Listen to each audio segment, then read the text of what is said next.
Leach can do it. Senator Daylin Leach.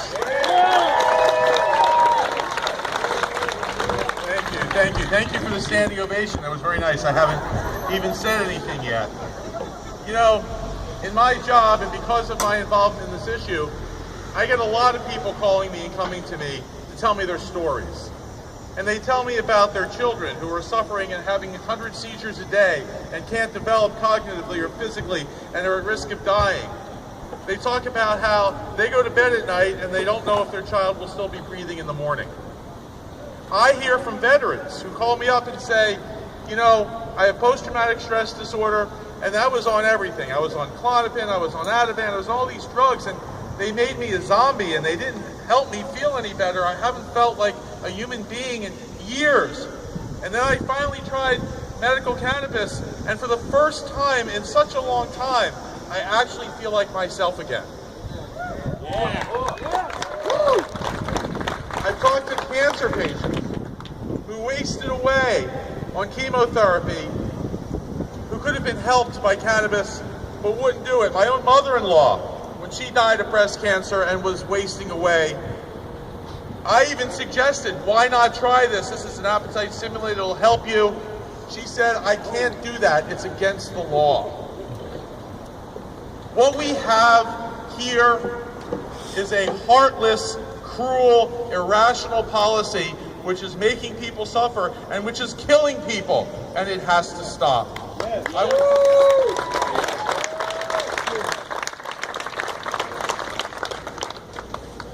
I also want to thank, I don't know if Senator Fulmer's here. Where is it? Is he still here? Yeah, he's speaking. I just want to say something about Senator Fulmer parenthetically, by the way.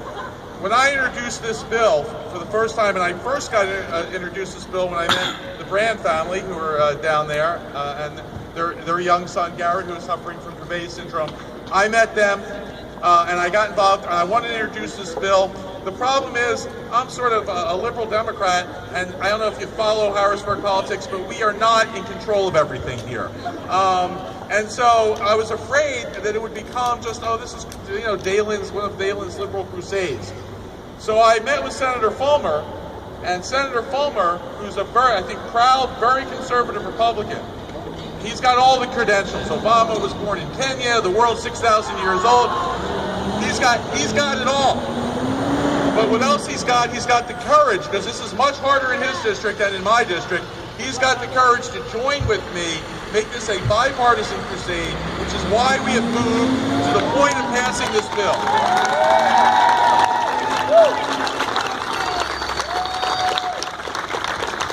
Because what frustrates me the most is when these veterans and these people and these cancer patients and these parents come to me and they say, why can't my child get this medicine? Or why can't my relative get this medicine? We don't have a good answer for them.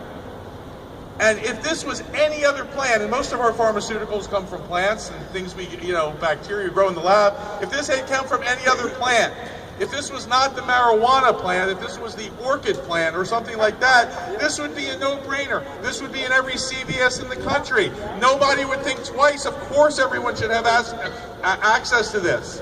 But there's something about the word marijuana which makes people lose their minds. It makes people think irrationally. It gets people all upset. And I was trying to figure out why that is. Because it doesn't make any sense, and I think it's because the term marijuana, as was mentioned, was used to stir people up and has become linked in people's minds with culture wars that involve the Vietnam War and hippies and burning your bra and draft dodging and listening to Jimi Hendrix, okay? Not like Jimi Hendrix as much as the next guy, but this has nothing to do with hippies. This has nothing to do with the culture war. No one wants to fight that. All we want is simple medicine. Now, I will tell you, Senator Fulmer and I met with Governor Corbett, who is the main impediment as of today to this bill. Hold on. We believe in the possibility of redemption for all human beings, right? Now, we met with Governor Corbett and we spoke for a long time. Senator Fulmer and I can both talk. We talked and talked and talked, and Governor Corbett was mostly silent. And at the end, I ran out of things to say, and I'm like, well, do you have any thoughts on this? And he said, it's a gateway drug. was like, you really think that giving a non-intoxicating oil, for example, to a 4-year-old is going to turn them into a crackhead? I mean, that's crazy. But what's even crazier is the drugs that they're concerned about being a gateway to are the drugs we're already giving to these people. By prohibiting cannabis, we're just skipping the gateway. We're going right to the opiates. We're going right to OxyContin. We're going right to all of these horrible drugs. Why not give the gateway a chance? Maybe they'll stop there. Maybe that'll work. It doesn't make, it's just, again, an irrational policy. And so this is what we've got to do, and I'll say this in conclusion. We are so close. We are closer than we've ever been, and we're closer than we are on almost any other kind of bill that we don't really pass legislation here. So, if this runs in the Senate, we get more than 40 votes for this, okay? And we are promised that it's going to run next week in the Senate. We will pass this bill in the Senate.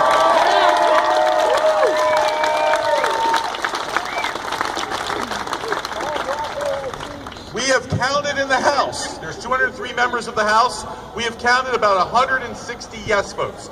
We have enough votes to overwhelmingly pass this, but the leadership, and I'm not being partisan, but the Republicans control the House. The Republican leader controls dictatorially what comes to the floor. That's Mike Turzai. You got to let him know he's got to run this bill. He doesn't have to vote for it, but he's got to run this bill because it's what the people of Pennsylvania deserve. And then it goes to Governor Corbett's office, and you got to lobby him because I know what he told me. But you know, he's changed his mind on some other issues. Okay, recently discovered that gay people are being discriminated against. Who knew? So he's now in favor of the anti-discrimination bill.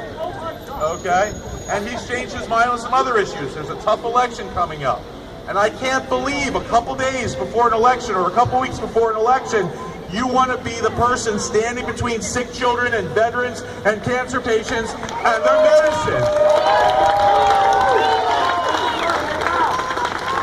So let's bring this, I'm going to use one of my sports analogies, let's bring this across the goal line. Let us score the run. Let us checkmate, I don't know, I'm running out of sports analogies. Point is this, do everything you can. Talk to your legislators, beg them, meet with them, talk to Governor Corbett, talk to his people, write him, call him, whatever it takes. You are the best lobbying organization I have ever seen up here. And we have to bring this home because there's lives at stake. There are people who depend on this. They're all counting on this to do the right thing. Thank you so much, everybody.